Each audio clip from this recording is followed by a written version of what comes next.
Preparaos para un viaje por un río y un país de extremos.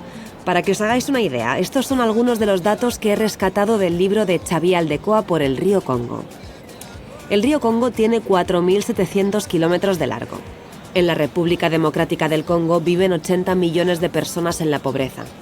Es el país del mundo con más hambruna, 27 millones de personas. La mayor parte de la población deja los estudios a los 8 años. Genera más del 70% mundial de la producción de cobalto. La corrupción se lleva 1 de cada 5 dólares de los beneficios de la minería. Ahora ya podemos empezar la ruta.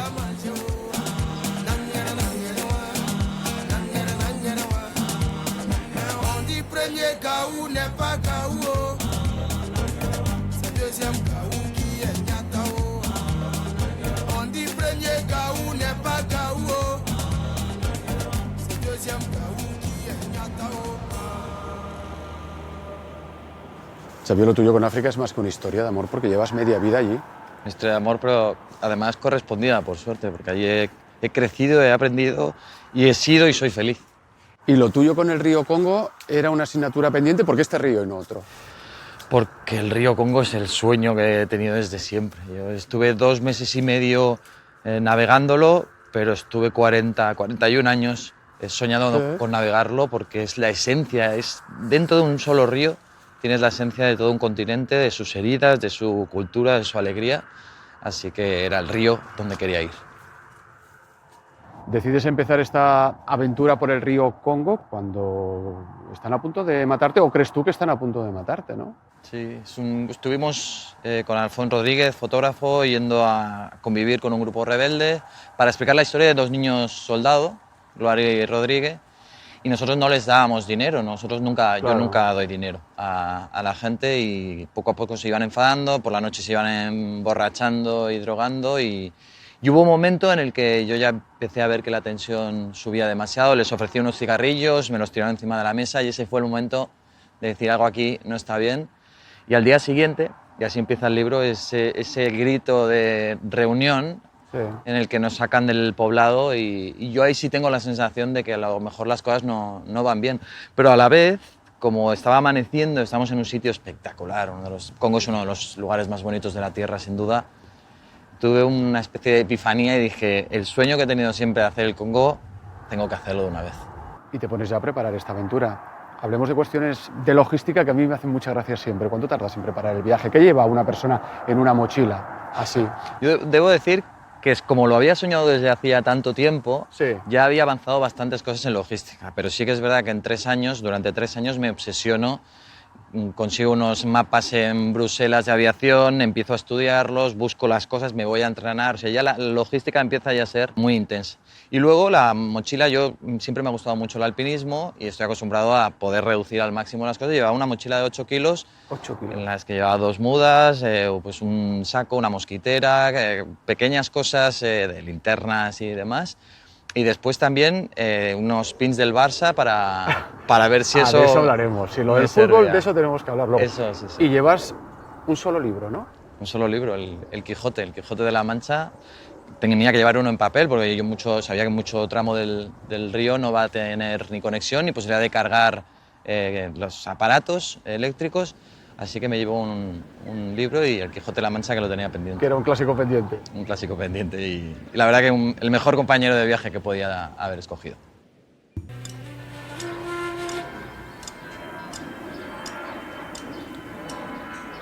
Salvo el móvil, rechazas la tecnología, los hoteles caros, las barcazas rápidas. De hecho, tú comentas en el libro que este es un viaje de renuncias. ¿Qué buscabas con este viaje, Xavier? Pues que fuera un viaje que fuera la esencia de lo que son las cosas. Más que tecnología, lo que no quería era comodidades superfluas que al final afectan a cómo se ve las cosas. Creo que eso afecta en la mirada, no solo en la mía hacia los demás, sino también cómo te perciben.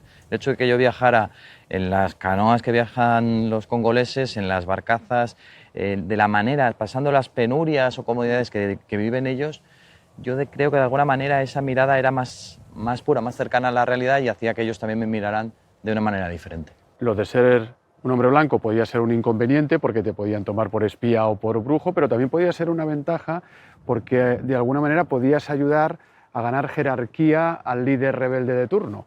No. Casi siempre es un privilegio, Ajá. pero es verdad que con el Rebelde me fue muy bien porque me exigían dinero para poder pasar en los territorios controlados por rebeldes, y en esa negociación vi claramente que lo que realmente le interesaba al jefe rebelde, esa autoridad que demostraba a todos sus subordinados, el que un blanco hubiera ido hacia él, le hubiera reafirmado su autoridad para pedir pasar. Entonces él decía, este blanco ha pedido permiso Claro. al quien manda, que soy yo. Es un libro que tiene muchas lecturas, porque aunque tú no lo buscas, puede tener una lectura épica y aventurera, porque lo es un viaje muy, muy, muy aventurero. Es una lectura muy humana por todo lo que tú vas conociendo y sintiendo, y luego también tiene esa vertiente del libro de denuncia. Supongo que eso también está muy ligado a tu condición de corresponsal en África, y porque hablamos de Congo, que es un país sobreexplotado por Occidente. Sí, seguramente si hablamos de heridas o cicatrices en el continente africano, tenemos que mirar hacia Congo. Congo es uno de los países que más ha sido explotado de una manera más salvaje, y además a lo largo de los años. Si nos remontamos a la época de los esclavos, pero después el marfil, el caucho, los diamantes, o podemos llegar hasta ahora con el coltán o el cobalto, que es tan necesario para las baterías. Así que Congo acumula todas esas cuestiones de abuso histórico por parte del primer mundo, de los países ricos. Dices que tú lo que quieres en este viaje es comprender y contar, y de ahí también esos encuentros, ¿no? Son encuentros y charlas realmente necesarias e importantes en el libro. Sí, yo siempre digo que soy periodista porque me dejan escuchar. Y yo creo que en esas conversaciones, que además tú vas decidiendo cuáles tienes más o menos, se define muy bien el tipo de país o de región que quieres contar. Y para mí me preocupaba mucho qué tipo de gente. No quería solo rebeldes, o no quería solo hablar con gente pues, que está navegando de una manera más penosa. También, porque también la hay, artistas, también filósofos, historiadores, médicos, noveles de la paz. Claro. Creo que eso también nos permite ver que en Congo no solo son penurias o sufrimientos, sino también hay una potencialidad de gente maravillosa y una cultura excepcional. Y con el tema de hablar, si algo he descubierto en tu libro es lo importante que es tener labia en estos viajes. Sí, hay que mantener una psicología y intentar unos vínculos de empatía, y sobre todo creo que es muy importante localizar de quien está delante, que pueden ser rebeldes, pueden ser policías corruptos o a lo mejor un grupo de gente en un mercado, quién estás más cerca de querer poder ayudarte. Si eso lo localizas, tienes una puerta abierta a que las cosas vayan bien. No siempre funciona, pero de momento no me ha ido mal. Congolo era una localidad grande y desconcertante. Combinaba calles asfaltadas agujereadas con callejuelas de tierra que parecían sacadas de una aldea inhóspita. La población tenía un aire a las películas del oeste, con largas avenidas de tiendas y casas de madera a los lados. Los únicos edificios de obra y cemento eran los de la época colonial belga. Era todo lo que quedaba de aquellos tiempos.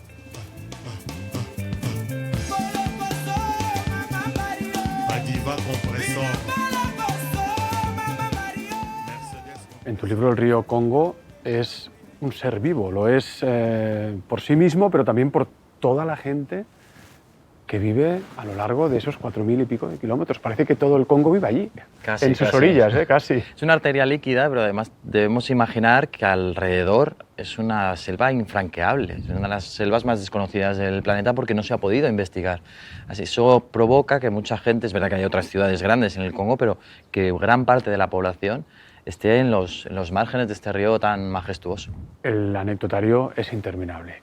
Plagas de ratas, de mosquitos, de hormigas gigantes, marabunta, murciélagos, rebeldes con Kalashnikov. ¿En algún momento pensaste, no voy a acabar el viaje? Muchas veces. Sin duda es el viaje más brutal al que me he enfrentado, la cobertura más bestia, sin duda. No solo fue el cansancio, la fatiga, los nervios, la tensión, la incertidumbre, sino toda la sensación de que podía fallar cosas cada 2 por 3. Yo es un viaje en el que me he vaciado completamente, incluso hasta el final.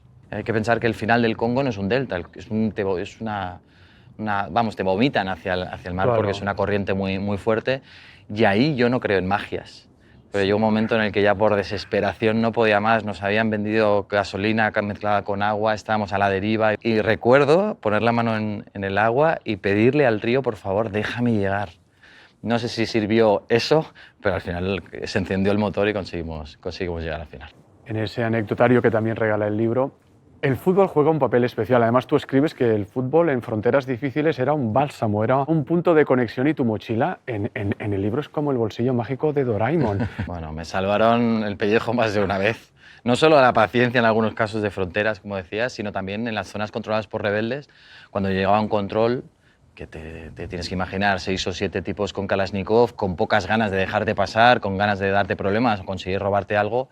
Los pins del Barça, los bolígrafos, eran un bálsamo total. O sea, creabas una conexión, relajabas el ambiente y eso a veces te permitía pasar. Reflexionas también sobre el aún vigente desprecio colonial. Hay un capítulo donde, por ejemplo, hablas del tam-tam, del famoso tam-tam de las películas de Tarzán, del lenguaje tamborín, y tú dices, pero es que este lenguaje tiene más de 1000 años en relación al morse, por ejemplo. Ese desprecio colonial que es en esta anécdota del tam-tam lo ves en muchas otras cosas también. La cultura, la música congolesa, que es el origen de cientos de ritmos que después se han exportado, la literatura, los pensadores. Por eso también me preocupa mucho hablar con pensadores congoleses, con filósofos, con historiadores, porque si no la sensación es que explicamos las cosas siempre desde fuera. Y ese desprecio se va manteniendo en cosas como el tam-tam. ¿Que aún se usa? Aún se usa en algunos, por ejemplo, el pueblo Huagueña, que es un pueblo que está muy unido al río, que son pescadores, cada día tocan el tamborín para dar inicio a la jornada de pesca. En algunos casos también, si hay alguna muerte, si hay algún matrimonio, como las campanas un poco que tenemos en algunos pueblos, Claro, se sigue utilizando el tam-tam, pero mucho menos que antes.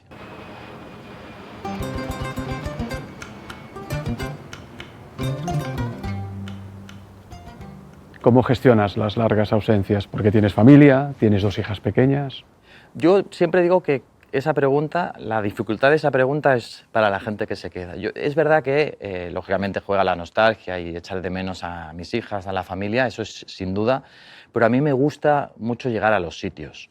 A mí me fascina mi trabajo y me fascina este proyecto de recorrer el río Congo. El que me guste tanto mi vida aquí y mi vida allí me ayuda a que esa nostalgia pues, sea menos dolorosa. ¿Has tardado en recuperarte de una experiencia y de un libro como este?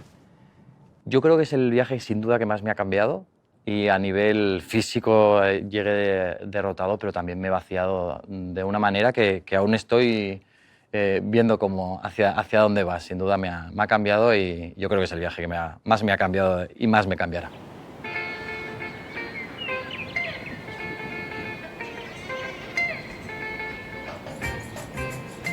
Esta vez no he tenido ninguna duda de cuál iba a ser mi frase destacada del libro. En el río Congo fui inmensamente feliz, porque viví de la manera más arriesgada, definitiva y hermosa que existe. Libre.